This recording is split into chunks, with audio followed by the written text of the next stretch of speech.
Saya awalnya menyangkanya Bang Terelie ini penulis perempuan. Terelie, karena kan belum pernah membaca satupun bukunya ya, ataupun karyanya.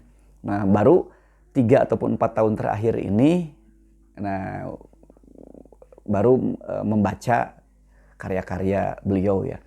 Karya Bang Terelie ini sudah lebih dari 2 ataupun 3 ataupun 4 lah yang diangkat ke layar lebar, layar lebar ya.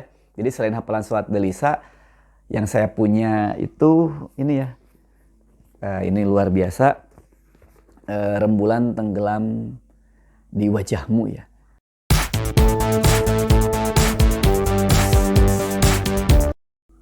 Nah, jadi menariknya Bang Terelie ini jangan terkecoh oleh 1 ataupun 2 dua karya beliau gitu ya.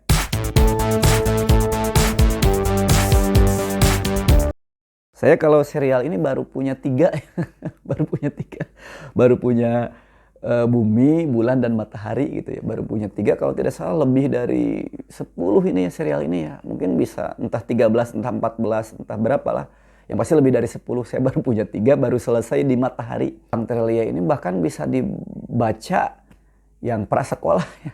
Mungkin di usia sebelum SD ataupun sebelumnya bisa baca, karena ada serial anak bergambar ya, ada apa si Toki dan yang lainnya, ada 4 lah kalau tidak salah.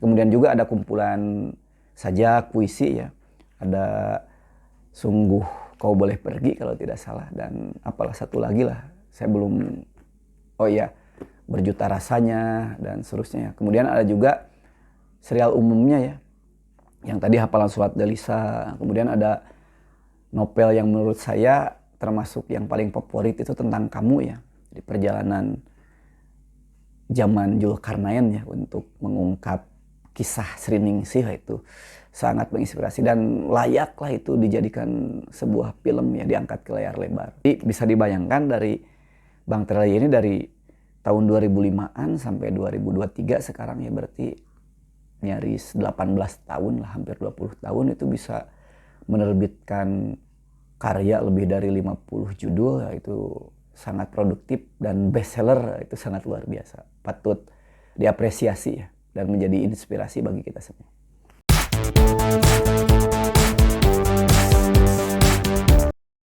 Nah, salah satu yang menarik perhatian saya untuk serial itu adalah serial aksi ataupun serial laga. Nah, ini bukunya ada di belakang. Nah, jadi mungkin tepatnya ya diberi judul ini adalah urutan membaca novel Terelie. Nah, jadi urutan membaca novel Terelie tapi serial aksi.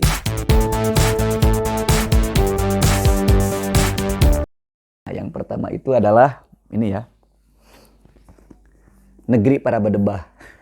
Mungkin bisa merefleksikan karena ini genrenya kan serial aksi laga, tapi ini luar biasa ilmu yang kita dapatkan kalau membaca ini, karena mungkin latar belakang Bang Terelie juga mungkin ya di bidang ekonomi. Jadi ini banyak istilah ekonomi karena ini kan genrenya tentang perekonomian ya, ekonomi, kemudian hukum, penegakan hukum dan yang lainnya.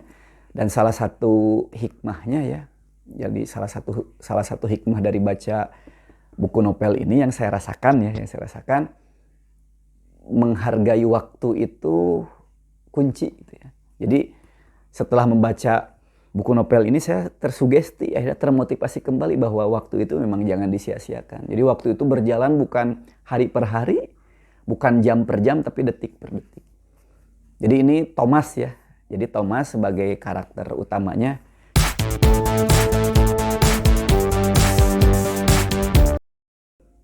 Buku yang kedua ini judulnya adalah Negeri di Ujung Tanduk. Ini terkait dengan politik ya. Dari politik itu kontestasi pemilihan ya. Nah, ini hukum juga ada di sana. Ini tersaji lengkap di Negeri di Ujung Tanduk.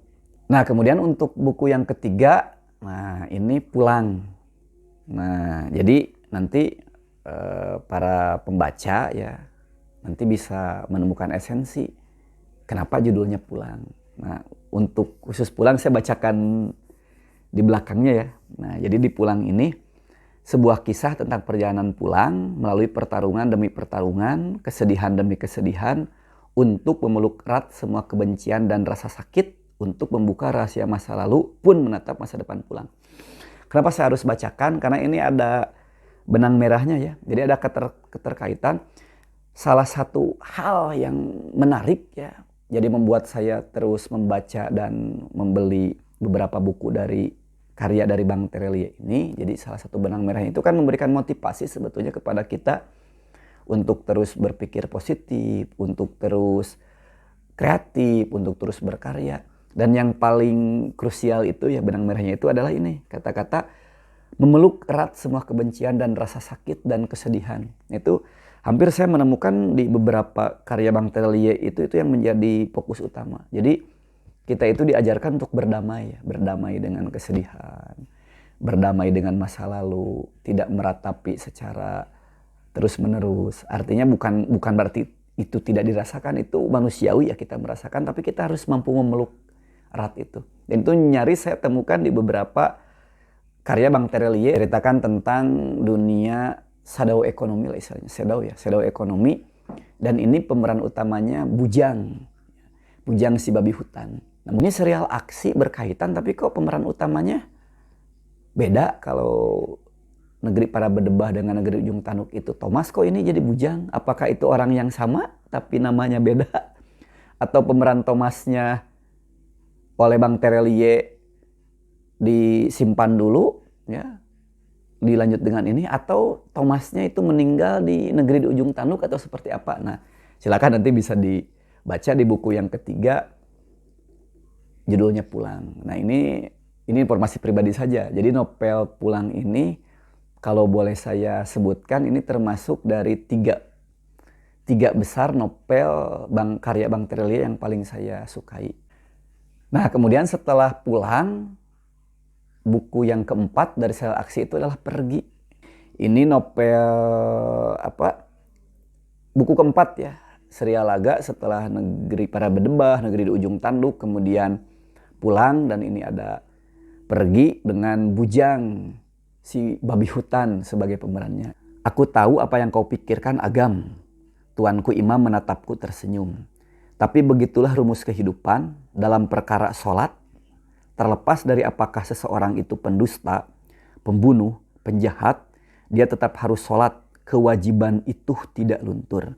Maka semoga entah di sholat yang keberapa, dia akhirnya benar-benar berubah. Sholat itu berhasil mengubahnya. Midah pasti pernah bilang itu kepadamu. Nah, jadi poinnya saya tidak menceritakan Agam itu siapa, Tuanku Imam ataupun Midah dan yang lainnya. Jadi ini menarik. Ini serial aksi, banyak kejar-kejaran, banyak aksi laganya. Nah, ini kan luar biasa. Mungkin memberikan motivasi juga, inspirasi, tapi tidak menggurui ya kepada bahwa sholat itu memang keutamaan gitu. Itu yang paling utama. Nah, itu saya menariknya dari Bang Terelie, bisa menyelipkan pesan-pesan moral yang luar biasa. Itu dari ini novel Pergi, novel keempat ya. Nah, kemudian yang selanjutnya novel yang kelima itu judulnya Pulang Pergi. Jadi ini menarik Bang Terelie ya. 1, Negeri Para Berdebah. 2, Negeri di Ujung Tanduk. Kan negerinya terbawa ya, negeri. Kemudian ketiga Pulang, keempat Pergi, kelima Pulang Pergi. Jadi saya takjub lah dengan Bang Terelie. Jadi ini novel kelima, Pulang Pergi setelah Pergi. Ini urutan membacanya. Kemudian lanjut ke buku berikutnya ya. Berarti buku ke 1, 2, 3, 4, 5. Ini berarti buku ke-6 ya. Nah, ini buku ke-6 judulnya Berdebah di Ujung Tanduk. Nah, ini kan juga luar biasa. Sebetulnya ini mohon maaf ya, saya bukan spoiler ya ataupun bukan membocorkan, tapi dari judulnya juga kan sebetulnya bukan tertebak istilahnya. Dari judulnya kan sangat menarik, berarti ada keterkaitan dengan judul-judul sebelumnya. Artinya Berdebah di Ujung Tanduk ini kan gabungan dari buku 1, 2. Negeri Para Berdebah, Negeri di Ujung Tanduk. Buku ke-6 Berdebah di Ujung Tanduk. Tetapi buku ke-3, ke-4, ke-5 kan Bujang si babi hutan pemerannya. Tapi ini kok Berdebah di Ujung Tanduk, ini kan buku Thomas di 1, 2. Nah, ini nanti pemirsa lah akan menemukan jawabannya kenapa judul ke-6 ini adalah Berdebah di Ujung Tanduk.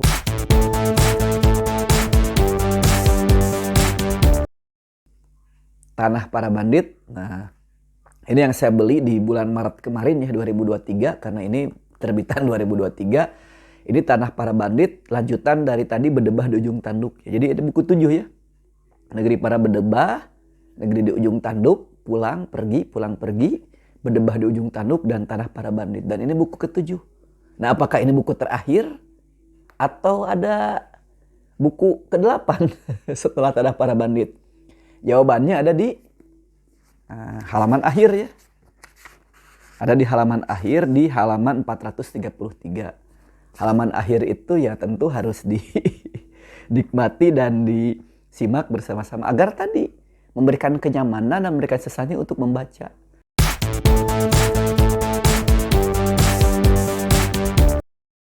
Ya, insya Allah mungkin di lain kesempatan karena kita juga waktunya terbatas, mungkin kita bisa mengulas karya Bang Terelie ya di genre yang lain atau bahkan mungkin penulis lain yang kebetulan saya sudah baca dan punya bukunya. Kita bukan mengulas isi ceritanya tidak ya, tapi ya kita berbagi pengalaman saja ya membaca karya sastra yang sangat luar biasa dan masih sangat relevan ya, dan sangat digandrungi oleh era-era sekarang.